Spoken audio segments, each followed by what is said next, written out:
Brendan, when did you meet with Raheem Sterling this week? What was said, and have you had a similar meeting with Jordan Ibe? None of your business. I spoke to both players. They're fully aware of what has happened, and as I said, the young players that were learning. And then we talked about football. Just before we do talk about football, though, Mario Balotelli received over 4,000 racist tweets. Daniel Sturridge over 1,000. What do you make of that? How does it affect the players? Do they talk about it? And what support can you give them? I was aware of the findings and obviously the study. So, and I was shocked, to be honest, when I'd seen that. I think one message is one message too many, to be honest. I think it's something that, you know, we support all the relevant organisations that are working to stamp all of this type of thing out, because it's, you know, in the modern world and in modern football, it's obviously something that's, as you see from that study, it's very much there. So we need to eradicate all of this out of social life and obviously professional sport. And as I said, I think everyone, it's not just I think it's a responsibility of us all to help all the various organisations stamp it out. So yeah, I'd seen that. I was surprised and shocked, but we must all work together to stamp it out. For you, you're 2 games away from joining the long list of Liverpool managers who've won a trophy in their first 3 seasons. How do you feel about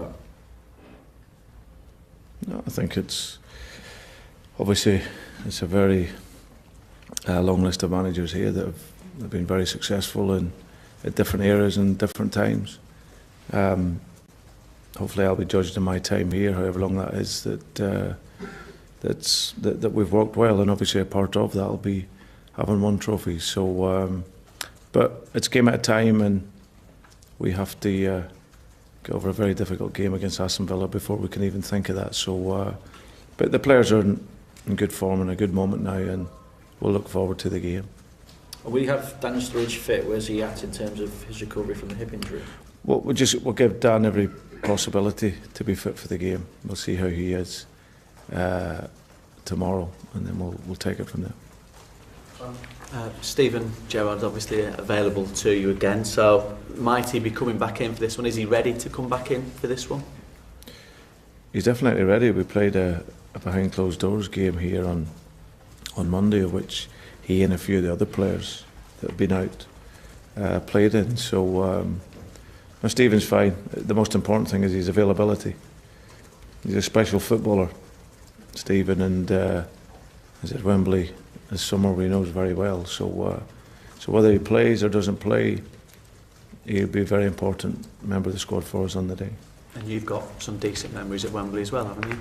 Well, only a couple of years ago, yeah. It was obviously been only a manager a short time, but certainly being there with Swansea, it was a special game, and a game that I'll always say will be my biggest game, because it's a life-changing game, the playoff final. There's more prestigious games, of course, in football, and maybe as you progress through the ladder, there's more maybe significant games in terms of trophies and all of that. But the playoff final, in terms of career and life and where it projects you to, it was a big game. So, but we dealt with the pressure really well that day and played very well and got a result. So hopefully it can be similar. And in terms of next steps, then, could, if you got to the FA Cup final, pip that?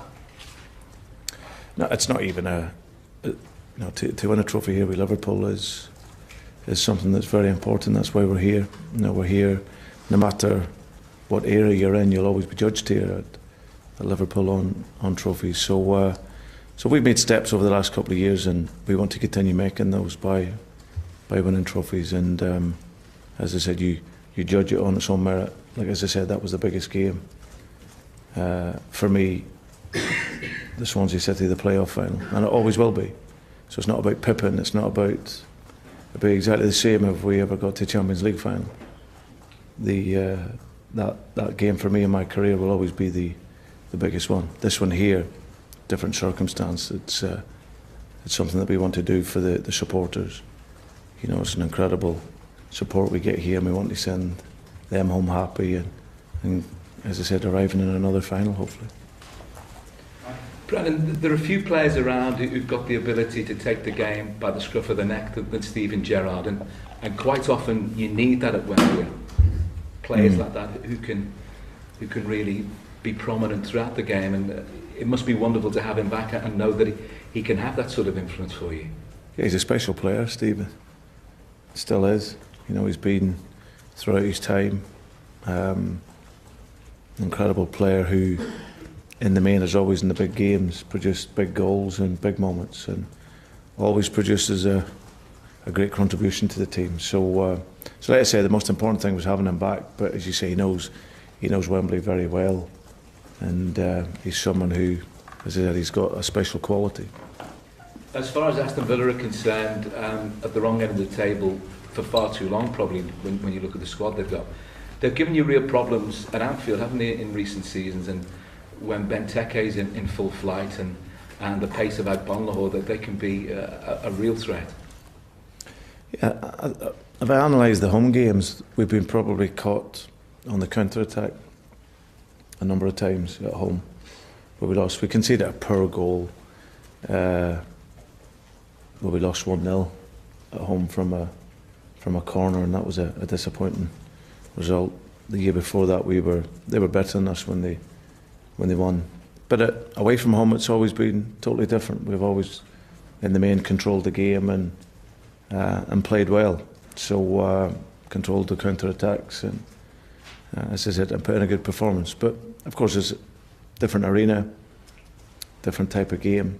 And Tim's done well since he's gone in.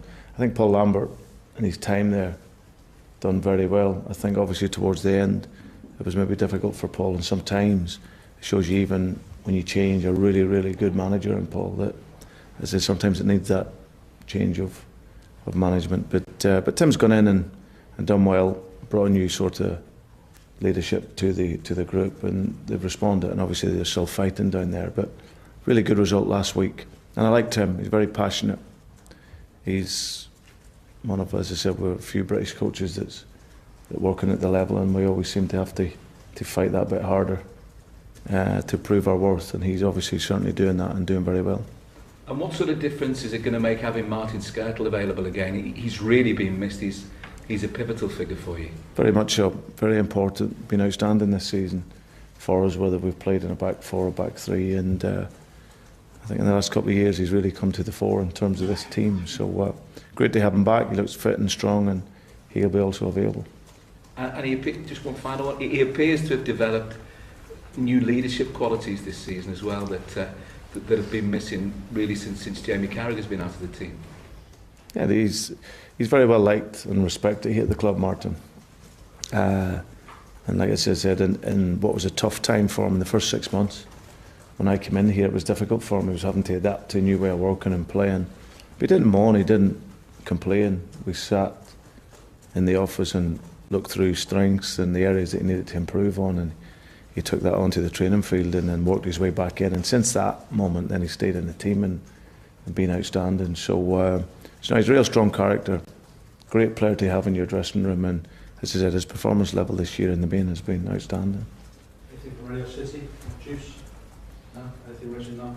Vinny, do you want to just finish up with one final? Just with the young players that you've got, Brendan, how much of the past week been a learning curve for them, with attention focused on them, but also the fact that they've got such a big game to prepare for as well?